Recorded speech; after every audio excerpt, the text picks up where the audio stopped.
Salut à toi et bienvenue dans le cœur de Pato. Si tu suis cette série, tu sais par où on est passé. On a survécu au choc initial, celui où le sol se dérobe. On a traversé le fameux mode survie, ce moment où tu fonctionnes en pilote automatique, où juste te lever et respirer demande un effort surhumain. Tu fais ce que tu peux pour traverser les journées, pour dormir un peu, pour manger parfois, pour ne pas pleurer devant les gens. Et pendant ce temps, la maison reste figée, comme si le temps s'était arrêté. Si tu regardes cette vidéo aujourd'hui, c'est que la tempête s'est calmée. Tu as survécu. Félicitations pour ça. Maintenant, l'erreur que je vois souvent, c'est de vouloir sauter tout de suite à la case reconstruction. Tu as envie d'aller mieux, d'être résilient, de tourner la page. C'est normal. Mais tu ne peux pas construire une maison neuve sur des ruines encore fumantes et encombrées de débris. Avant de reconstruire, il y a une étape indispensable, parfois inconfortable, mais tellement libératrice. Le grand nettoyage. Je veux qu'on soit bien clair, toi et moi, dès le départ. Ce nettoyage n'a absolument pas pour but de préparer le terrain pour le retour de ton ex. Ce chapitre est clos. On ne fait pas de la place dans l'espoir qu'il ou elle revienne. Ce nettoyage, tu le fais pour toi. C'est un acte de reprise de pouvoir. On va aller récupérer ton espace, ton énergie et ta vie que tu as laissée dans cette histoire. Nous allons procéder par piliers. Premier pilier, le nettoyage matériel, l'espace physique. Je t'explique le concept. On commence par le plus concret, ton environnement. Pourquoi ? Parce que ton cerveau est une machine à association. Tant que tes yeux croisent des objets liés à ton ex, ton cerveau reste bloqué dans le passé. Je te parle des vêtements oubliés, des cadeaux, des photos sur une table ou un meuble, et même ce bol ou cette tasse que l'on partageait le matin. Tant que ces objets sont là, ils t'envoient des micro-flashs de nostalgie ou de douleur toute la journée. Toutes ces choses peuvent devenir des blessures silencieuses du quotidien. Tu passes devant encore et encore, et ton cœur se serre chaque fois un peu plus. Alors un jour, tu ouvres une fenêtre, et ça paraît ridicule dit comme ça. Mais parfois, ouvrir une fenêtre, c'est déjà reprendre un peu sa vie. Faire entrer de l'air, de la lumière, du mouvement. Parce qu'après certaines ruptures, tout devient lourd. L'atmosphère, le silence, les pièces de la maison, même toi. Cette vidéo ne parle pas de colère. Elle ne parle pas de vengeance. Elle ne parle surtout pas de faire revenir quelqu'un. Non, elle parle de toi, de ton droit à respirer de nouveau chez toi, sans avoir mal partout. Je crois qu'à ce moment-là, il faut arrêter de conserver le musée de la douleur. Et ce n'est pas trahir l'histoire. Ce n'est pas oublier ce que tu as vécu. C'est simplement comprendre que ton cœur a besoin d'un endroit où il peut commencer à cicatriser. Parce qu'on ne guérit pas dans un environnement qui nous a blessés chaque jour. Alors parfois, le premier pas vers la guérison, ce n'est pas quelque chose d'immense. Mais passons à l'action concrète. L'exercice de la boîte. Je ne te demande pas de tout brûler dans une crise de rage. Ce serait agir sur le coup de l'émotion. Non, fais-le à froid. Prends un grand carton, mets-y tout ce qui te rappelle cette relation. Ensuite, range ce carton à la cave ou au fond d'un placard ou confie-le à un ami même. S'il y a des objets inutiles, jette-les ou donne-les. Ta maison doit redevenir ton sanctuaire, pas le musée de ton ancienne relation. Change la disposition des meubles, si nécessaire. Enfin, fais circuler l'air. Je crois que beaucoup de personnes culpabilisent quand elles commencent à enlever certaines traces. Comme si avancer voulait dire effacer la boucle. Mais non, tu peux avoir aimé sincèrement et malgré tout comprendre que cette relation t'a détruit.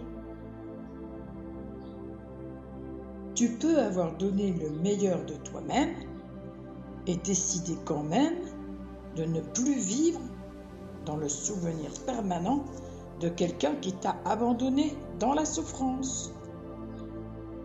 Et ça, ce n'est pas de la méchanceté, c'est de la survie émotionnelle. Il y a une phrase que j'aurais aimé comprendre plus tôt. La voilà. Tu n'as pas à garder toute la douleur visible autour de toi pour prouver que ton histoire était vraie. Ton histoire a existé. Ton amour a existé. Ta souffrance aussi. Tu n'as rien à prouver. Tu n'as pas à te justifier. Maintenant, il faut penser à toi. Vraiment. Pas juste survivre. Pas juste tenir. Commencer doucement à revivre. Et parfois, ça commence par des choses très simples. Donc, abordons à présent le deuxième pilier, le nettoyage numérique. L'espace virtuel. Je t'explique le concept. Le deuxième nettoyage est peut-être le plus difficile aujourd'hui, mais c'est le plus vital. Le nettoyage digital. Bien que je ne sois que partiellement concerné, mon ex n'était pas à l'aise avec le digital et les réseaux sociaux.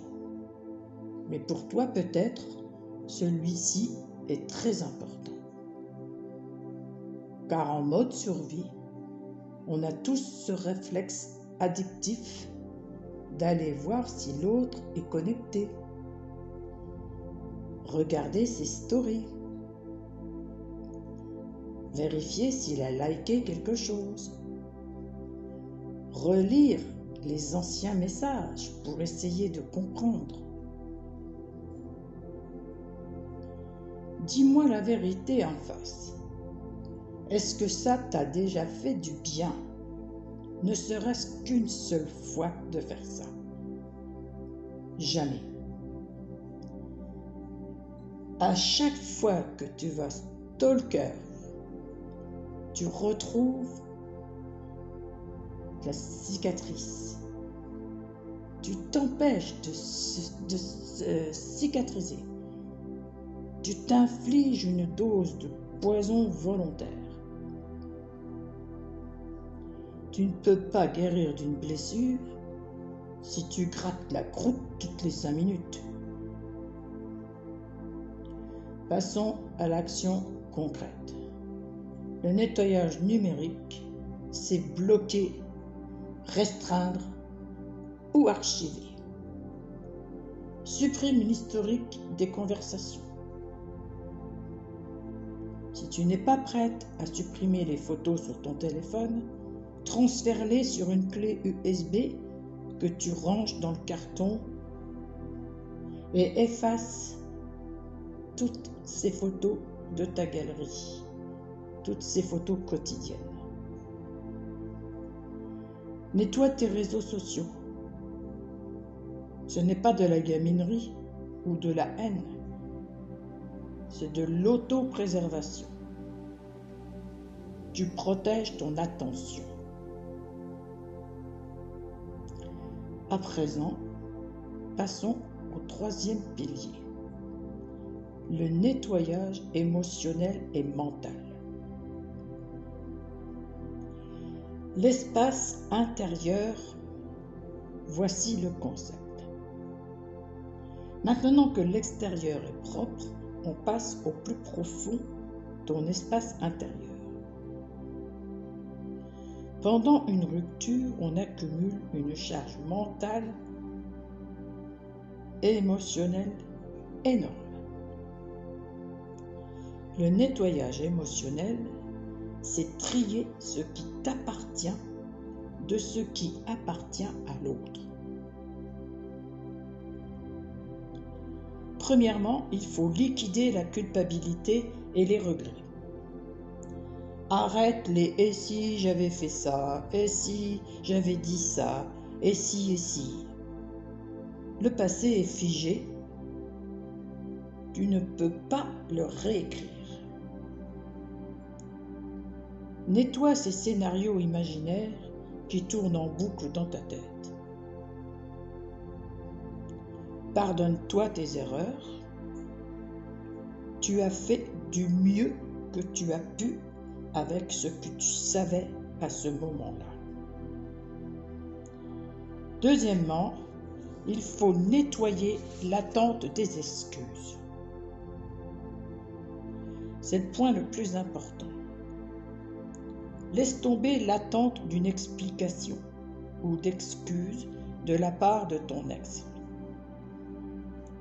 Très souvent, tu ne les auras jamais. Si ta guérison dépend du comportement de l'autre, tu le laisses être maître de ta vie.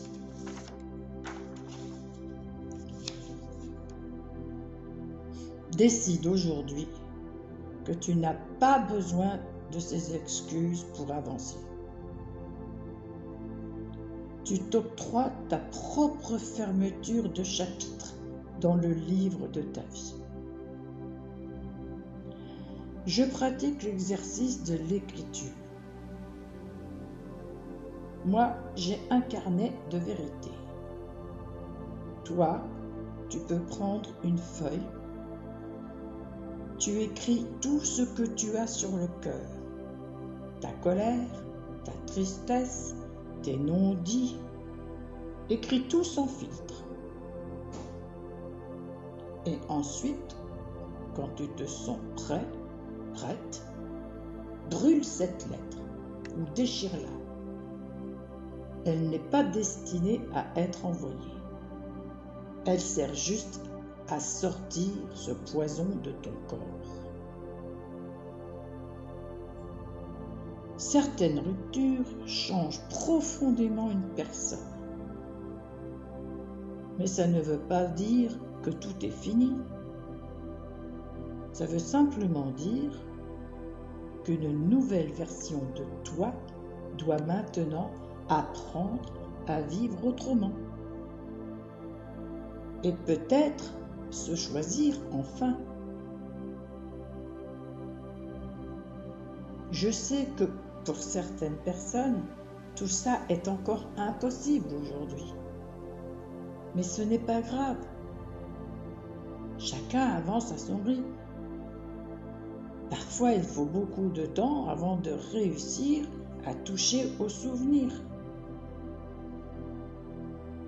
Mais si au fond de toi, tu sens qu'il est temps d'enlever un peu de ce poids, alors écoute-toi.